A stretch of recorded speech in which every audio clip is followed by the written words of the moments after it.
Hello दोस्तों, कैसे हो आप सब लोग। आई होप आप सब लोग अच्छे होंगे, अच्छे से अपनी पढ़ाई कर रहे होंगे, प्रिपरेशन कर रहे होंगे अपने कॉम्पिटिटिव एग्जाम की। दोस्तों, आज के लेक्चर में हम पढ़ने वाले हैं maximisation and minimisation of trigonometric function. इस कॉन्सेप्ट को समझने के लिए सबसे पहले हमें ट्रिगोनोमेट्रिक फंक्शंस के ग्राफ, उनकी मिनिमम वैल्यू, उनकी मैक्सिमम वैल्यू समझना बहुत ज़रूरी है। तो स्टार्ट करते हैं। y is equal to sine x हमारे फर्स्ट ट्रिग्नोमेट्रिक फंक्शन से। यहाँ पे ये हमारा ग्राफ है y is equal to sine x का। इसकी वैल्यू 0 पे 0, पाई पे 0, 2 पाई पे 0, 3 पाई पे 0, माइनस पाई पे 0, माइनस 2 पाई पे 0, माइनस 3 पाई पे 0। It means you can say that sine x will be equal to 0 when x is equal to n pi where n belongs to set of integers। ये बात आप यहाँ से observe करके कह सकते हो। चलिए, इससे ज़्यादा हम क्या देख सकते हैं। जब साइन एक्स का कर्व ऊपर की तरफ को जाता है तो ये मैक्सिमम 1 तक पहुंचता है, और जब साइन एक्स का कर्व नीचे की तरफ को जाता है तो ये मिनिमम -1 तक पहुंचता है। तो आप कह सकते हो जो साइन एक्स है उसकी वैल्यू -1 से 1 के बीच में है। ये चीज़ कहलाती है रेंज। तो साइन एक्स की रेंज कितनी हो गई? -1 से 1 हो गई। यही मेरे लिए यहाँ पे जानने की जरूरत है। अगर साइन एक्स की रेंज -1 से 1 है तो साइन 2x हो या फिर साइन 3x हो या फिर साइन 4x हो, साइन 5x, कोई भी यहाँ पे फंक्शन हो, उसके लिए साइन की वैल्यू हमेशा -1 से 1 के बीच में ही लाई करेगी अनटिल अनलेस x के ऊपर कोई रिस्ट्रिक्शंस हमें दी हुई हो। ठीक है, चलिए y equal to cos X की बात करते हैं।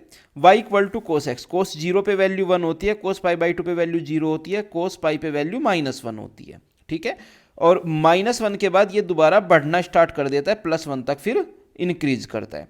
तो यहां से भी आप कह सकते हैं कि कोस एक्स जो है वो -1 से 1 के बीच में लाई करता है। ठीक है, दूसरी चीज, ये कोस एक्स की जो वैल्यू है वो 0 कब होती है? कोस एक्स इक्वल टू 0 कब होता है? कोस एक्स इक्वल टू 0 होता है 0 पे कोस एक्स 0 है, फिर 3 पाई बाई 2 पे 0 है, फिर 5 पाई बाई 2 पे 0 है। तो मतलब आप कह सकते हैं कि ये जो पाई बाई 2 पे 0 है, फिर 3 पाई बाई 2 पे 0 है, माइनस पाई बाई 2 पे 0 है, तो आप कह सकते हैं 0 होगा odd multiples of pi by 2। ठीक है, इवन मल्टीपल पे तो क्या आ गया? इवन मल्टीपल पे वैल्यू या तो 1 आई या फिर -1 आई। तो आप कह सकते हैं cos x will be 0 equal to 0 when x is equal to 2n+1 pi by 2। Odd multiples of pi by 2 पे ये 0 हो जाएगा। चलिए नेक्स्ट कर्व की बात करते हैं, 10x की। 10x की जो वैल्यू होती है वो -इन्फिनिटी से इन्फिनिटी तक होता है। इस तरीके का कर्व होता है, -इन्फिनिटी से इन्फिनिटी तक। x इक्वल टू -π/2 या फिर x इक्वल टू +π/2 पे ये डिफाइन नहीं होता है। सिमिलरली 3π/2 -3π/2 इन पे भी ये डिफाइन नहीं होता है। तो इसकी आप डोमेन कह सकते हैं कि r minus odd multiples of π/2, और रेंज इसकी हो गई -इन्फिनिटी से +इन्फिनिटी तक, यानी कि सेट ऑफ रियल नंबर्स इसकी रेंज हो गई। सिमिलरली कोट एक्स, देखिए cot x it means cos x upon sine x. तो जब भी साइन एक्स 0 होगा तब कोट एक्स डिफाइन नहीं होगा। साइन एक्स 0 होता था x इक्वल टू n पाई पर, तो 0 पाई 2 पाई इन सब पे कोट एक्स डिफाइन नहीं होगा। देखिए 0 पे हमें क्या मिल रही है? असमटोट मिल रही है। सिमिलरली पाई पे भी क्या मिल रही है? असमटोट। सिमिलरली 2 पाई पे भी क्या? असमटोट्स मिल रही है। इसका कर्व हमारा इस तरीके का होता है, बट ये -इन्फिनिटी से +इन्फिनिटी तक ही होता है। तो आप कह सकते हैं इसकी जो रेंज है वो -इन्फिनिटी से +इन्फिनिटी तक होगी, और ये डिफाइन नहीं होगा set of real numbers -n पाई पे डिफाइन होगा, n पाई पे डिफाइन नहीं होगा। चलिए नेक्स्ट बात करते हैं। नेक्स्ट है हमारा secant x and cosecant x. Cosecant x it means 1 upon sine x. ठीक है, 1 अपॉन, देखिए साइन एक्स जब आपका -1 से 1 के बीच में लाई करता है तो ऑब्वियस सी बात है कोसिकेंट एक्स की जो रेंज है वो -इन्फिनिटी से -1 यूनियन 1 से इन्फिनिटी होनी चाहिए। और जहां पे भी साइन एक्स की वैल्यू 0 होगी वहां पे कोसिकेंट एक्स डिफाइन नहीं होगा। इसका मतलब n पाई पे कोसिकेंट एक्स डिफाइन नहीं होगा। 0 pi 2 pi 3 pi 4 pi like this. Similarly you can say that at 0 we have a asymptote, at pi we have a asymptote, at 2 pi we have a asymptote, 3 pi we have a asymptote। और अगर आप लोगों को sign x का curve याद है तो sign x का कर्व कैसा होता था? इस तरीके से होता था। तो ये बिल्कुल मतलब सिमिलर ही कंडीशन यहाँ पे चल रही है। तो जहाँ पे भी आप ये 1 था तो 1 के ऊपर हमारा कर्व ऐसा बन गया। यहाँ पे -1 तक जा रहा था तो यहाँ पे -1 से -इन्फिनिटी तक पहुँच गया। यहाँ पे +1 था तो वापस कर्व हमारा ऊपर की तरफ पहुँच गया। इस तरीके से ही ये हमारा कर्व चलेगा। तो कोसिकेंट की रेंज आपको पता चल गई और डोमेन भी आपको पता चली गई। Similarly secant x it means 1 upon cos x. तो इस पे जानना जरूरी है कि कोस एक्स जीरो कब होता है। ये जीरो होता है odd multiples of pi by two पे, यानी कि pi by two, 3 pi by two, 5 pi by two. So ये जो सारी के सारे नंबर्स है ये हमारे क्या दे देंगे, असमटोट्स दे देंगे। These will create some asymptotes. और अगर मैं कोस एक्स के कर्व की बात करूं तो कोस एक्स का कर्व ऐसा होता था, है ना, इस तरीके का कर्व होता था। देखिए जहां पे भी ये मैक्सिमम को अपना टच करेगा, मैक्सिमम से ऊपर की तरफ हमारा कर्व बनता चला जाएगा। जहां पे मिनिमम को टच कर रहा है, मिनिमम से माइनस इन्फिनिटी तक हमारा कर्व बनता चला जाएगा। तो रेंज ऑफ सेक एक्स हो गई माइनस इन्फिनिटी से -1 यूनियन 1 से इन्फिनिटी, और डोमेन होगी set of real number minus odd multiples of pi by two. चलिए अब इन बेसिक जो हमने यहाँ पे डोमेन और रेंज देखी है, इनके ऊपर कुछ क्वेश्चंस कर लेते हैं। Question number 1, find the range of y is equal to 4 tan x into cos x. 4 tan x it mean sine x upon cos x multiply by cos x. Cos x से cos x cancel out किया, 4 sine x. अब आप यहाँ पे direct मतलब सोचेंगे कि sine x की जो वैल्यू होती है वो -1 से 1 के बीच में होती है, तो यहाँ पे आपने 4 से मल्टीप्लाई किया तो आपकी रेंज -4 से 4 आनी चाहिए। बट ये चीज़ गलत है। गलत कैसे है, आपको ध्यान रखना है कि tan x minus pi by two और पाई बाई टू पे डिफाइन नहीं होता है। tan x is not defined at these values. So in values की वजह से sin x अपनी मैक्सिमम वैल्यू कहां पे लेता है, पाई बाई टू पे। साइन पाई बाई टू की वैल्यू 1 होती है। और मिनिमम वैल्यू कहां पे लेता है, माइनस पाई बाई टू पे। Sine minus pi by two की वैल्यू -1 होती है। तो -1 और 1 तो यहां पे कभी भी आ ही नहीं सकते, because at pi by two और minus pi by two cos x will become 0।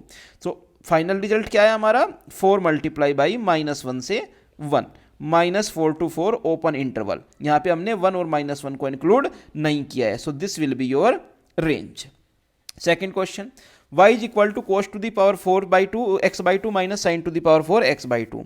a to the power 4 minus b to the power 4 is equal to होता है a square minus B square multiply by a square plus B square के। यहां से आपको क्या मिलेगा, cos square x by two minus sine square x by to multiply by cos square x by two plus sine square x by to. Sine square x by two plus cos square x by to, ये expression तो हो गया हमारा 1 के equal. और ये हमारा formula है किसका, कोस एक्स का। कोस एक्स का हाफ एंगल फॉर्मूला था। तो फाइनली y इक्वल टू कितना आ गया, कोस एक्स। और कोस एक्स की रेंज क्या होती है, -1 से 1। So this will be your range for cos x. Next question देखते हैं, y equal to sine root x. बेटा साइन के अंदर कुछ भी हो, देखिए x ग्रेटर देन 0 की बात कर रहे हैं, तो ये 0 से लेके प्लस इन्फिनिटी तक जा रहा है ना। जो आपका एंगल है वो 0 से लेके प्लस इन्फिनिटी तक डेफिनेटली जा रहा है। अगर एंगल आपका 0 से लेके प्लस इन्फिनिटी तक जा रहा है तो इसका मतलब वो 0 से पाई पे भी पहुंचेगा, पाई से 2 पाई पे भी पहुंचेगा। और जब 0 से 2 पाई की आप बात कर रहे हैं तो उस टाइम पे ही साइन अपनी मिनिमम और मैक्सिमम वैल्यू ले लेगा। 0 पे 0 आया, पाई पे 0 पे 0 आया, पाई बाई टू पे 1 आया, देन पाई पे 0 आया, देन 3 पाई बाई टू पे -1 आया। तो साइन ने अपनी मिनिमम और मैक्सिमम वैल्यू यहाँ पे ले ली है। तो रेंज हो गई -1 to 1। tan square x minus pi by to, देखिए tan x की जो रेंज होती है वो होती है set of real number. Okay, तो tan स्क्वायर एक्स, स्क्वायर की बात कर रहे हैं, किसी भी नंबर का आप स्क्वायर करते हो तो वो आपको 0 या 0 से बड़ा नंबर देता है। जब tan x जो है हमारा उसकी रेंज 0 बिलोंग्स टू r होती है, तो tan स्क्वायर एक्स की रेंज कितनी हो जाएगी, 0 से इन्फिनिटी। और अगर आप इसमें से पाई बाई टू को सब्ट्रैक्ट भी कर लो तो कोई फर्क नहीं पड़ने वाला। tan square x minus pi by to, आप पाई बाई टू को सब्ट्रैक्ट करो, उससे क्या फर्क पड़ने वाला है। ये 0, ये अपनी रेंज तो लेगा ही ना। ये जो इसका कर्व है वो ऐसा तो बनेगा ही कि माइनस इन्फिनिटी से इन्फिनिटी के बीच में ले सके। और जब आप 10 का स्क्वायर कर दे रहे हो तो वो हमारा 0 से इन्फिनिटी के बीच में रह जाएगा। Sine square A minus sine square B identity अगर आपको याद हो तो this question is in the same form. Identity होती थी sine A plus B multiply by sine A minus B. मैंने इस आइडेंटिटी का यहाँ पे यूज किया तो साइन ए प्लस बी किया। Sine of 15 pi by 8 minus 4x plus 17 pi by 8 minus 4x। और साइन ए माइनस बी किया तो क्या मिला, sine 15 pi by 8 minus 4x minus 17 pi by 8 plus 4x। बेटा 4x से 4x हमारा cancel out हो गया। साइन 15 पाई प्लस 17 पाई हो गया 32 पाई, 32 पाई बाई 8 हो गया हमारा 32 पाई अपॉन 8, साइन हो गया 4 पाई के इक्वल। है ना, और ये इक्वल टू आ गया साइन ऑफ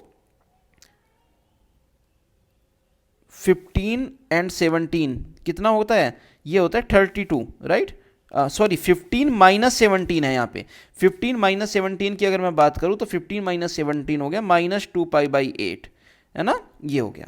यहाँ पे ये एडिशन है तो ये 32π/8 माइनस 8x। चलिए इसको थोड़ा सा सिंप्लीफाई करके लिखते हैं। 2π/8 इज इक्वल टू होता है हमारा 4π माइनस 8x के multiply by sine of minus π/4, है ना। देखिए sine of minus theta is equal to होता है minus sine theta, and sine 4π minus 8x is equal to हो जाएगा 4π, 0 से 2π, 2π से 4π, 4π minus something it means fourth quadrant में साइन निगेटिव होता है तो minus sine 8x multiply by minus sine π/4, sine of minus theta होता है minus sine theta, so minus minus will become plus, sine π/4 की होती है वैल्यू 1/√2 साइन 8x। देखिए साइन 8x आ गया, मैंने पहले ही बता दिया था साइन के अंदर कोई भी एंगल हो रेंज हमेशा -1 से 1 ही रहेगी, 1/√2 को अंदर मल्टीप्लाई किया सो -1/√2 से 1/√2 आपकी आ गई range, this will be your final range. दोस्तों इसी के साथ हमारा जो बेसिक कॉन्सेप्ट से रिलेटेड रेंज निकालने का लेक्चर था वो फिनिश होता है।